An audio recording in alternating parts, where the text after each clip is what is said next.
Hi, I'm Emma. Hi, I'm Janet, and we work for the Arson Reduction Team in Mid and West Wales Fire and Rescue Service.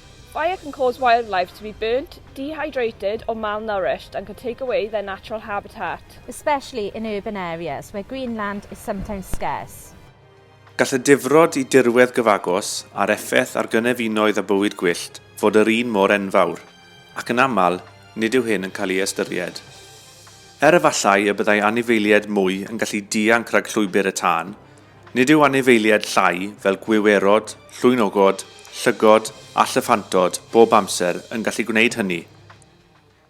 Gall adar hedfan I ffwrdd, ond gall ei nythod a'i hwyau cael ei dinistrio. Waste of wildlife and death. For a little animal up, there's one here. There's a frog or toad trying to escape the fire. Let's move him to safety. Os byddwch yn gweld rhywun yn cynnu tân yn fwriadol, ffoniwch yr heddlu ar 111 neu cysylltwch â Crime Stoppers yn ddi-enw ar dim 800 555 111.